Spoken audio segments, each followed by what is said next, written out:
ಹೆಚ್ಚು ತೊಂದರೆ ಆಗಿರೋದು ಆ ಹಿಂದೂ ಧರ್ಮದಲ್ಲಿ ಯಜಮಾನಿಕೆ ಮಾಡುವವರಿಂದ, ಹಿಂದೂ ಧರ್ಮವನ್ನ ಅಸಮಾನತೆ ಮಾಡೋದಿಕ್ಕೆ ದುರುಪಯೋಗ ಮಾಡ್ಕೊಂಡವರಿಂದ. ಯಾವ ಗುಡಿ ಗೋಪುರಗಳಿಗೆ ಎಲ್ಲರನ್ನು ಬಿಡೋದಿಲ್ಲ. ಅಯೋಧ್ಯೆಯಲ್ಲಿ ಬಿಜೆಪಿ ಅಭ್ಯರ್ಥಿ ಲಲ್ಲು ಸಿಂಗ್ ಹಿನ್ನಡೆ ಮೇಡಮ್. ಅಯೋಧ್ಯೆ ಕಾನ್ಸ್ಟಿಟ್ಯೂನ್ಸಿ ಈಗ ನಾನು ಜೈ ಶ್ರೀರಾಮ್ ಇವತ್ತು ಹೇಳ್ತೀನಿ, ಜೈ ಶ್ರೀರಾಮ್ ಸತ್ಯಮೇವ ಜಯತೆ. ಆಮೇಲೆ ಗೀತಾ ಹೇಳುತ್ತಲ್ಲ, ಧರ್ಮವನ್ನು ರಕ್ಷಿಸುವವನು ಧರ್ಮ ರಕ್ಷಿಸ, ಧರ್ಮೋ ರಕ್ಷತಿ ರಕ್ಷಿತಃ. ಹೌದು, ನಾವು ಅದಕ್ಕೆ ಅದರಲ್ಲಿ ನಂಬಿಕೆ ಇಟ್ಟಿದ್ದೀವಿ. ಪರಿವರ್ತನೆ ಜಗದ ನಿಯಮ. ಅಯೋಧ್ಯೆಯ ಶ್ರೀರಾಮ ದೇವರು, ನಾವು ಅದೇ ಹೇಳ್ತಾ ಇದ್ದಿದ್ದು, ನ್ಯಾಯ ಏನಿದೆಯೋ ಅದನ್ನು ಕೊಡು ದೇವ್ರೆ.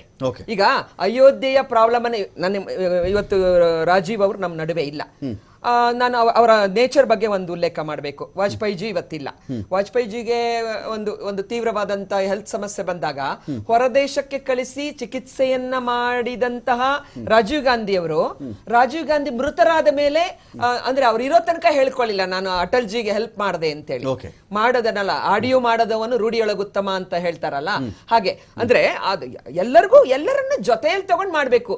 ಅಲ್ಲಿನ ಮುಸಲ್ಮಾನರು ಸಹಕಾರ ಕೊಟ್ರು, ಭೂಮಿಯನ್ನ ಬಿಟ್ಟೋದ್ರು, ಶಾಂತಿಯುತವಾಗಿ ಎಲ್ಲ ಆಯ್ತು. ನ್ಯಾಯಾಂಗ ವ್ಯವಸ್ಥೆಯಲ್ಲಿ ಹೋಗಿದ್ದಕ್ಕೆ ತಡ ಆಯ್ತು. ನಾವೆಲ್ಲ ಹಿಂದೂ ವಿರೋಧಿಗಳು, ಧರ್ಮ ವಿರೋಧಿಗಳು, ಭಾಷೆ ವಿರೋಧಿಗಳು ಹಂಗೇನಿಲ್ಲ.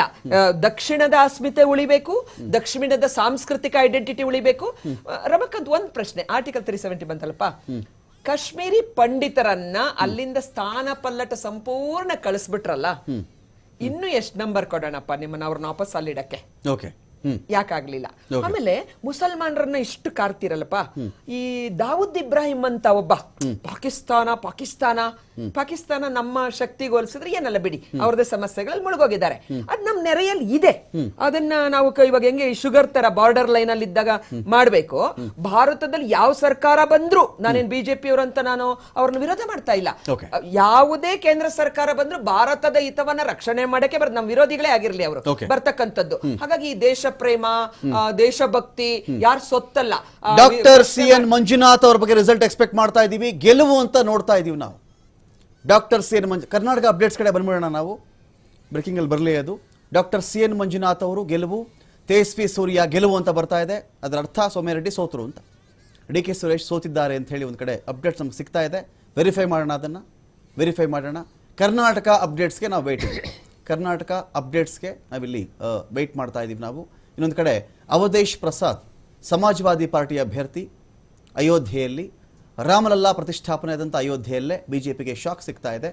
ದೊಡ್ಡ ಮಟ್ಟದ ಹಿನ್ನಡೆಯನ್ನು ಬಿಜೆಪಿ ಅಭ್ಯರ್ಥಿ ಲಲ್ಲು ಸಿಂಗ್ ನೋಡ್ತಾ ಇದ್ದಾರೆ. ಯಾವ ರಾಮ ಮಂದಿರ ಟ್ರಂಪ್ ಕಾರ್ಡ್, ರಾಮ ಮಂದಿರ ನಿರ್ಮಾಣ ಮಾಡಿದ ತಕ್ಷಣ ಇಡೀ ದೇಶದಲ್ಲಿ ನಮಗೆ ಓಟ್ ಬರುತ್ತೆ ಅನ್ನೋ ಅಂದಾಜಲ್ಲಿ, ಅದೇ ಎಲ್ಲ ಅಂತಲ್ಲ, ಅಂದಾಜಲ್ಲಿ ಬಿಜೆಪಿ ಇತ್ತು. ಆ ಕ್ಷೇತ್ರದಲ್ಲೇ ಯಾಕೆ ಹೀಗಾಗ್ತಿದೆ? ಇದೊಂದು ಭಾಗ. ಬರೀ ಅಯೋಧ್ಯೆನ, ಉತ್ತರ ಪ್ರದೇಶದಲ್ಲೇ ಆ ಥರ ಆಗ್ತಾ ಇದೆ.